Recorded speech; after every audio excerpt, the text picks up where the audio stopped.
사무엘상 23장 1절에서 6절 말씀까지 보겠습니다. 구약성경 사무엘상 23장입니다. 1절에서 6절 말씀 교독하겠습니다. 제가 먼저 1절 말씀. 사람들이 다윗에게 전하여 이르되 보소서 블레셋 사람이 그일라를 쳐서 그 타작마당을 탈취하더이다 하니, 이에 다윗이 여호와께 묻자와 이르되 내가 가서 이 블레셋 사람들을 치리이까? 여호와께서 다윗에게 이르시되 가서 블레셋 사람들을 치고 그일라를 구원하라 하시니, 다윗의 사람들이 그에게 이르되 보소서 우리가 유다에 있기도 두렵거든 하물며 그일라에 가서 블레셋 사람들의 군대를 치는 일이리까 한지라. 다윗이 여호와께 다시 묻자오되 여호와께서 대답하여 이르시되 일어나 그일라로 내려가라. 내가 블레셋 사람들을 내 손에 넘기리라 하신지라. 다윗과 그의 사람들이 그일라로 가서 블레셋 사람들과 싸워 그들을 크게 쳐서 죽이고 그들의 가축을 끌어오니라. 다윗이 이와 같이 그일라 주민을 구원하니라. 아히멜렉의 아들 아비아달이 그일라 다윗에게로 도망할 때에 손에 에봇을 가지고 내려왔더라. 아멘. 하나님께서 왜 전에 다윗에게 유다 땅으로 돌아가라고 했는지에 대해서 우리가 마침내 알 수 있는 근거가 이제 오늘 말씀에 나타나고 있습니다. 사울 왕에게 다윗이 쫓겨가지고 얼마나 급하게 도망갔습니까? 정말 홀로 도망가면서 제사장들이 있었던, 당시에 성막이 있었던 노베에 이르러서 겨우 제사장만 먹을 수 있는 떡을 좀 먹고, 또 자기가 골리앗을 죽일 때 가졌던 빼앗았던 그 칼을 가지고 또 도망가지 않았어요. 그리고 유다에서 있을 곳이 없어가지고 결국 어디로 갑니까? 블레셋에 가서 거기서 미친 채를 하고 침을 흘리면서 살아남고, 다시 유다 땅으로 돌아왔을 때 또 있을 곳이 없어서, 특별히 그의 부모 형제들을 살릴 길이 없어서 이제 그의 증조 할머니가 되는 누구요? 누구? 룻. 예, 룻의 고향이 되는 모압에 가가지고 자기 부모를 의탁할 만큼 얼마나 신세가 처량해요. 그래도 모압에 있으면 좀 평안히 어느 정도 자기를 숨기고 있을 수 있는데, 하나님께서 부모는 거기에 둘지라도 너는 다시 유다 땅으로 돌아가라 이렇게 말씀하셨습니다. 그러니까 참 이 하나님의 이 명령에, 돌아가라는 명령에 선뜻 그렇게 마음이 동했을 것 같지는 않아요. 가기는 가겠는데 가면 위험할 거 뻔히 아니까 또 다시 그런 일들을 당해야 되면 어디로 도망가서 어떻게 살아남아야 할지 참 그 앞이 막막하지 않았겠어요? 근데 그가 이렇게 다시 유다 땅에 돌아갔을 때 딱 들려왔던 소식이 뭐냐 하면 블레셋이 침공했다는 거예요. 그래서 유다 땅에 속한 그일라라는 성읍을 포위해서 거기를 점령하고 있다. 이제 이런 소식이 들린 거죠. 포위 공격하고 있다. 그때 여러분 다윗이 어떤 생각이 들었겠습니까? 다윗이 이렇게 딱 그 소식을 듣자마자 이제 하나님께 묻습니다. 내가 가서 이 블레셋 사람을 치리이까? 이렇게 물어요. 사람이 자기 마음에 있는 게 기도로 나온다고 왜 이런 기도를 했을까요? 그 소식을 딱 듣자마자 하나님이 나를 이것 때문에 유다 땅으로 가라고 한 건가? 라는 생각을 하겠어요, 안 하겠어요? 네, 유다 땅에 와서도 계속 그랬을 거 아니에요. 하나님 나 여기 왜 보낸 거야? 또 여기서 어떻게 하라고 다시 이 땅으로 오게 한 거야? 라고 많이 생각하고 있었을 거 아니겠습니까? 왜 이렇게 나한테 불리한 일을 시키신 거야? 근데 이 소식을 들으니까 마음속에 혹시 블레셋이 유다를 침공할 줄 아시고 나로 하여금 그 그일라라는 성읍을 구원하게 하시려고, 블레셋을 물리치게 하시려고 나보고 급히 유다 땅으로 돌아가라 하신 것 아니야? 라는 생각이 드는 거죠. 이런 생각이 들었을 때 그것이 맞다는 것을 확인하려면 어떻게 해야 되겠습니까? 기도하는 것이죠. 그렇죠? 기도하는 것입니다. 그래서 여호와께 물었다라고 얘기했어요. 당시에는 이렇게 여호와께 물을 수 있는 방법이 있는데, 시편에 보면 다윗은 자신이 기도하는 사람이니까 물을 때에 하나님께서 말씀하실 수도 있지만, 또 다윗은 또 어떤 방법을 사용했냐면 오늘 6절에서 보는 것처럼 제사장을 통해서, 제사장이 에봇을 입고 있잖아요. 그렇죠?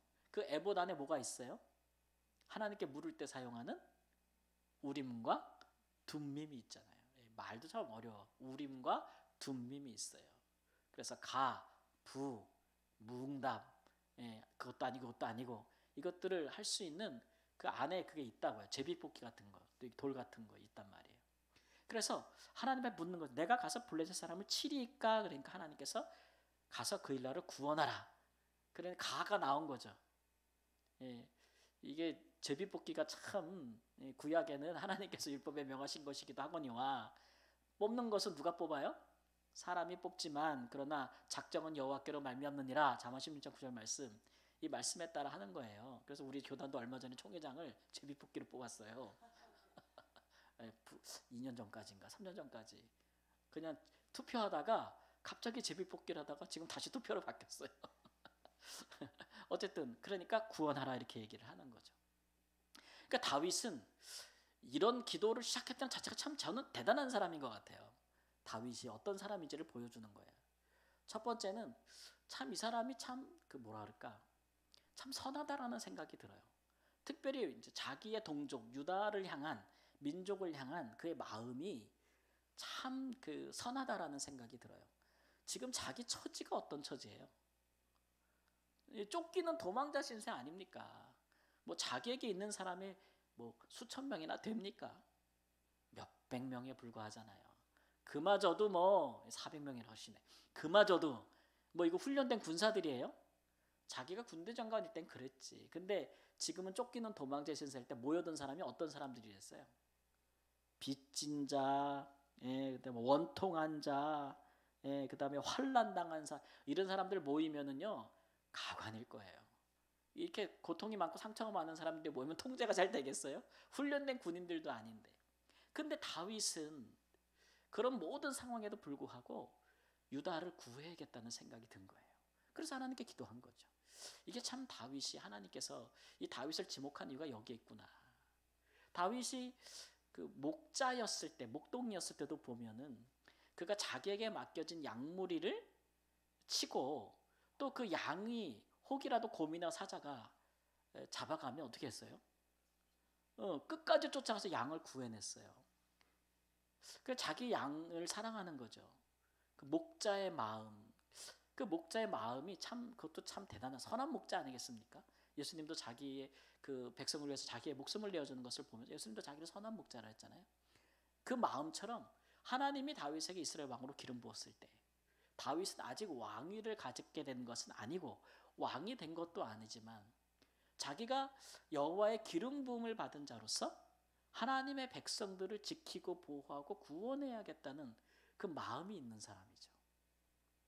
그러니까 이런 상황에서도 이런 쫓기는 상황에서도 이렇게 기도를 시작한 것은 그의 마음의 그런 부르심, 하나님의 기름 부으심에 대한 분명한 확신과 소명을 갖고 있었기 때문에 이런 기도가 나오는 거예요. 그렇죠? 그런 마음이 없이 이런 기도가 안 나오는 거죠. 자, 블레셋이 그 일날을 침공해 왔으면 제일 먼저 나서야 되는 사람은 누굽니까? 사울 왕이죠. 그는 왕이잖아요. 근데 사울 왕은 거기에 관심이 없습니다. 이스라엘 백성을 보호하고 블레셋을 물치는 데 마음이 있지 않고 어떻게든지 다윗을 죽일까만 관심이 있어요. 그래가지고 그 전장에 보면요, 다윗에게 떡을 주고 다윗에게 골리앗 칼을 줬던 성막에서 봉사하는 제사장들이 사는 마을에 가서 노베 가서 제사장들을 싹 죽여버리고 제사장들의 가족들도 다 죽여버려요. 남녀, 유아, 젖먹이까지 다 죽여요. 얼마나 지금 무슨 짓을 하고 있는지. 그 중에 한 사람이 도망 온 거예요. 아비아달이라고 하는 사람이. 도망 올 때에 제사장의 에봇을 가지고 왔다. 이것은 상징적인 의미예요. 지금 하나님께서 이 이스라엘 왕으로 사울에게서 누구에게로? 다윗에게로 옮겨갔다는 얘기예요. 왜냐하면 제사장의 에봇이 다윗에게로 가잖아요. 하나님께 물을 수가 있잖아요. 사울은 물어도 대답이 있어요, 없어요? 없잖아요. 그를 위해 기도해 줄 제사장 다 죽여버리고 제사장의 에봇도 없고 물을 수도 없는 거예요. 그러니까 뭐 신들린 여자 찾아가고 박수 찾아가고 이렇게 하는 거 아니겠습니까? 누가 진짜 왕으로서 행동하고 있는지를 오늘 여기서 우리가 볼 수 있는 거예요. 사울은 제사장을 죽였지만 자기 백성을 보호하지 않았지만 그러나 아직 왕은 되지 않았지만 다윗은 제사장을 보호하고 또 그를 통해서 하나님께 기도하고 또 과감하게 유다의 백성들을 돕기 위한 행위에 들어가게 되는 것이죠. 그래서 그 일날을 구원하려고 탁 가려고 이제 블레셋 치러 가려고 하는데 문제는 다윗에게 함께하고 있는 사람들이 거기에 대해서 반대하는 겁니다. 당연하지 않겠어요? 아니 지금 누가 누굴 구원하는 거예요? 우리가 지금 유다에 있기도 우리의 목숨이 간당간당한데 지금 블레셋까지 가서 전쟁까지 하자고. 더군다나 그 일라는요, 이 뒷장에도 나오지만 그 일라는 들어가면 요새예요. 그래서 그 일라를 구원해서 그 성 안에 들어가게 되면 문과 빗장이 있는 곳이라고 했어요. 거기에 그 일라를 구원해서 블레셋을 치고 그 성읍으로 들어가서 싸워야 될 거 아닙니까? 블레셋이 포위하고 있으니까 들어가게 되면 나중에 사울이 군대를 갖고 오면 도망갈 수가 없는 곳이에요. 사면초가 갇힐 수밖에 없는 그런 지형과 요새란 말이에요. 그러니까 가가지고 어떻게 되겠느냐 이렇게 반대하는 거예요. 그러니까 다윗이 어떻게 합니까? 백성들의 소리를 듣고 그래 거기 가면 우리가 다 죽을 거야. 그렇게 하는 것이 아니라 4절 말씀 보니까 여호와께 다시 묻는다네요. 다시 묻는다. 그럴 때 하나님께서 그 일나로 내려가 내가 블레셋 사람들을 내 손에 넘기리라 이렇게 말씀하셨죠.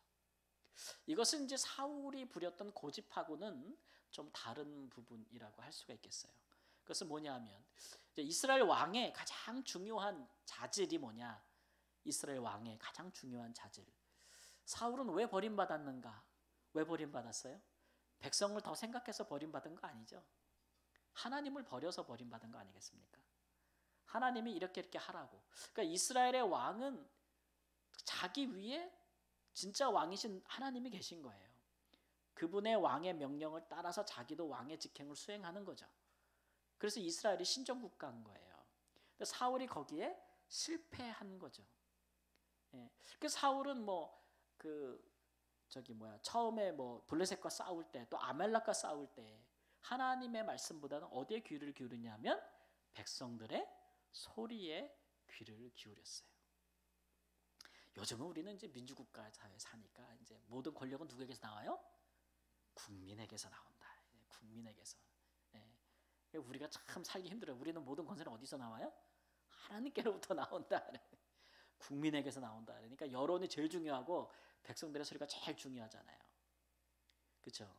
근데 하나님의 백성들은 인간 통치자에게도 우리가 순종하는 부분이 있지만 그러나 그가 하나님의 뜻에 순종하지 않는다면 그에게 복종할 필요가 없어요. 그죠? 악을 행하는 통치자에게 저항할 수 있어요. 우리는 왜냐하면 그 위에 또 누가 계시니까? 하나님이 계시니까. 그러나 그가 행하는 선한 일에는 우리가 복종할 필요가 있는 거예요. 그래서 우리가 세금도 내고 이렇게 하는 거예요. 선한 일에는 복종할 수가 있는 거죠. 그런데 어쨌든 다시 묻는 거죠. 이것은 다윗이 확신이 부족해서 그런 게 아니죠. 그는 이미 한번 묻고 하나님의 음성을 들었는데 사람들이 반대하니 그들에게도 자신과 같은 확신을 주기 위해서 그런 거예요. 이것은 일종의 이제 백성들을 향한 그의 설득 과정이라고 할 수가 있어요. 그 사람들의 마음을 하나로 이제 모으고자 하는 것이죠. 그래서 그렇게 2번 하나님께 기도하고 그가 가서 마침내 그 일나 백성들을 구원했다라고 하는 것이 오늘 이제 말씀의 요지인 것입니다. 그렇게 보면은 참 우리 하나님께서는 다윗에게 모든 걸 알려주지는 않지만 사실 유다 땅으로 돌아가라고 할 때에는 하나님께서 다윗을 높이시려고 하시는 거예요. 우리가 이제 베드로전서 5장 6절 말씀 이런 말씀이 있어요. 그러므로 하나님의 능하신 손 아래서 겸손하라. 때가 되면 너희를 높이시리라. 너희 염려를 다 주께 맡기라. 이는 그가 너희를 돌보심이라. 이런 말씀이 있어요. 하나님께 다윗에게 유다 땅으로 돌아가라 그럴 때는 가서 죽어 이런 게 아니죠.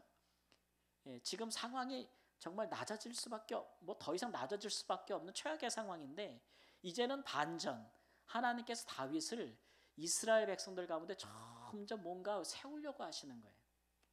이렇게 그 일날을 구원하게 되니까 이 소문이 퍼지지 않겠습니까?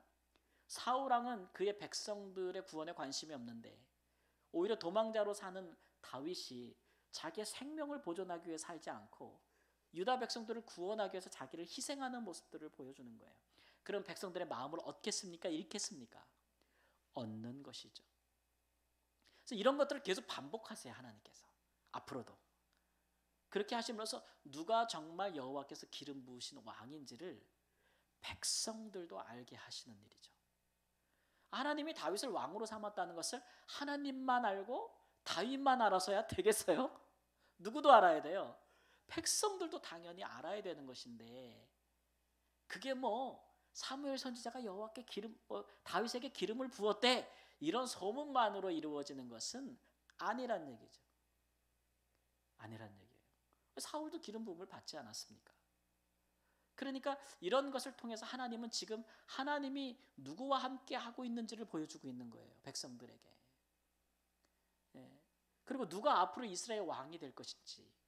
그래서 다윗은 왕은 아니지만 왕의 직무를 행하고 있는 것이고 사울은 왕이지만 그보다도 훨씬 못한 아주 그 악한 자가 행하는 그런 일들을 행하고 있는 거예요. 그는 이미 왕으로서 버림받은 사람이라는 것을 확연히 드러내고 있는 거죠. 다윗이 그 일날을 구원했습니다. 사울 대신에. 그러면 사울이 할 일은 무엇이겠습니까? 고마워해야지 뭐. 네. 아니면 블레셋을 쫓아가든가 치러. 근데 사울은요 관심이 없어요. 그 일날로 다윗을 죽이러 오는 것밖에는 관심이 없다는 거죠. 그렇게 보면서 하나님이 사람을 사용하시고 인도하시는 방편이 이러하구나. 하나님이 사람을 인도할 때 기도라는 것이 이렇게 쓰임을 받는구나 라는 것을 우리가 이제 깨달아 알 수 있는 것이죠. 예, 우리가 늘 기도하는 사람이라면 그리고 우리가 늘 뭔가 내가 하나님의 인도하심을 받기를 원해서 늘 기도하는 사람이라면 우리는 이런 영적인 분별력을 갖죠. 어떤 일들이 딱 있을 때에 어떤 것들에 대해서 하나님께서 내게 말씀하실 때 우리는 그 일의 모든 것을 계산하고 순종하지는 않습니다. 일단 하나님께서 이렇게 모든 걸 다 알려주지 않거든요. 인생의 모든 것들을 하나님께서 다 알려주면서 믿으라 하지 않잖아요. 그건 운명론이죠. 하나님은 우리가 앞이 어떻게 될 것을 알지 못하지만 지금 하나님이 하시는 말씀에 대해서 나를 향한 하나님의 선하심을 믿고 순종하라고 하는 거예요. 그렇게 순종하게 되면 그것이 앞으로 어떤 상황과 어떤 일들이 일어날지에 대해서 그때 판단할 수 있는 감이 우리에게 오는 거죠. 우리가 늘 기도하는 사람. 그 이제 기도하는 사람을 가리켜서 예수님은 이제 깨어 있는 사람이라 그랬잖아요. 깨어 있는 사람이라는 얘기는 누구를 가리켜 하는 말이냐면 신구약에서 다 파수꾼을 두고 하는 말이에요. 밤에 이렇게 경비 보는 사람 있지 않습니까? 자요 깨어 있어요. 네, 깨어 있어요. 저 말라유 살 때 맨날 우리 밤에 왓츠맨들이 맨날 자. 그리고 누가 도둑이 들어왔다 그러면 주인한테 알리지 않고 제일 먼저 도망가. 문 열고. 그래서 주인들이 다 당하는 거예요. 네. 그러니까 가끔 밤에 한 11시, 12시 나가봅니다. 뭐 전기가 없고 캄캄하니까. 나가면 도대체 이분이 어디 있는지 알 수가 없어. 빛도 없고 그 사람도 까매서 알 수가 없는데 어느 순간 제 뒤에 와 있어. 깜짝 놀랄 때가 있어. 제발 잠 좀 자지 마. 잠 좀 자지 마라. 근데 어떻게 그런가요? 피곤하니까 낮에도 일하고 밤에도 와서 그 일을 하는 거지. 얼마나 자요. 그럼 자면은 그날 밤에 도둑이 들어와서 싹 긁고 가도 몰라요, 이 사람은. 예, 참 그런 일이 여러 번 있었거든요. 그걸 잔다 그래요. 기도한다 그러면 뭐예요? 깨어있는 거예요. 그래서 무슨 일이 일어나는지 어떤 일이 발생하는지를 안다는 걸 깨어있다 그러는데 기도하는 사람을 예수님께서는 깨어있다고 하잖아요. 기도하는 사람은 어떤 일이 일어나면 그게 무슨 의미인지를 분별할 수가 있어요. 하나님이 이 일을 지금 우리에게 왜 일어났는가? 그러니까 다윗 같으면 유다 땅으로 가라가서 와서 왔는데 블레셋이 친구 같다는 얘기를 들으니까 이거는 하나님께서 뭔가 나에게 주는 사인이 아닌가라는 뭐를 잡아요? 감을 잡는 거죠. 감을 잡. 그래서 그 기도가 이제는 추상적인 기도가 가는 게 아니고 구체적인 사안에 대해서 구체적인 기도로 들어갈 수 있는 거예요. 그렇죠? 이것이 이제 깨어있는 사람들의 특징, 영적으로 깨어있는 사람들의 특징이죠. 그래서 그런 구체적인 일들을 파고 들어가면서 자세히 하나님께 구하여 묻고, 또 하나님께서 말씀하시고, 또 그런 일들에 내가 준행하고자 할 때에 함께 할 사람들을 모으고 설득하는 일까지, 그런 일들에 다 뭘 하고 있어요? 다윗이 기도하고 있어요. 하나님을 의지하고 있어요. 이건 내가 내 마음대로 독단적으로 하는 거 아니다. 그냥 내 마음대로 내가 하는 거 아니다. 내가 행하는 이 모든 일 누가 함께 계시다? 하나님이 함께 하고 있고, 이거 하나님께서 응답하시는 일이다라는 확신을 자신뿐만 아니라 함께하는 사람들에게 주고 있는 거죠. 이런 사람들이, 이런 다윗이 이런 모든 과정을 통해서 이스라엘 백성들 중에서 정말 하나님께 훈련되고 준비된 왕으로 갖춰져 가고 있는 모습을 우리가 오늘 성경에서 보고 있는 것입니다. 이런 일들이, 다윗의 모습이 예수님의 모습과도 같잖아요. 하나님의 음성에 귀를 기울이는, 대표적으로 나사로가 죽었을 때 예수님께서 나사로를 구하러 가자 그러잖아요. 병들었으니까, 죽었으니까 구하러 가자 막 그럴 때 제자들이 찬성하던가요? 다 반대하잖아요. 가면 죽을 거 뻔한데 왜 그러시냐고. 그런데도 예수님은 가시잖아요. 가서 예수님이 죽는 게 아니고 나사로를 살리시잖아요. 그렇게 하나님의 영광을 드러내심으로써 나사로 때문에 많은 사람이 예수님을 믿지 않겠습니까? 이런 것들이 이제 하나님이 쓰시는 사람들의 영적인 특징이라고 할 수가 있습니다. 그래서 그런 면에서 우리의 기도는 우리가 늘 깨어있는다는 것이 그만큼 중요하고, 또 깨어있는 사람은 늘 하나님께 묻지요. 그러니까 어떻게 기도할지를 아는 거예요. 그러니까 무엇을 물어봐야 될지도 아는 것이고, 그래서 늘 하나님과 함께 의논하고 하나님과 함께 허락을 구하고 하나님의 보호와 인도하심 속에서 어떻게 행할지를 아는 것을 기도에서 얻는 것입니다. 그러니까 기도는 이런 면에서 굉장히 우리에게 살아있는 것이고 생생한 것이고 아주 우리 삶에 역동적인 부분들이 있는 거예요. 막연하게 추상적이고 아무 의미도 없는 그런 이방인처럼 중언부언하는 것이 우리의 기도의 생활의 대부분이 이루어지고 있는 것이 아닙니다. 그런 면에서 우리가 기도가 늘 하나님을 향하고 또 하나님의 뜻을 구하고, 어찌하여 무엇 때문에 어떻게 이런 일들이 하나님께서 허락하셨는가, 그런 것들에 대해서 끊임없이 생각해보는 영적인 그런 감각들이 있는 은혜가 있기를 우리 주 예수님의 이름으로 축원합니다. 주님께서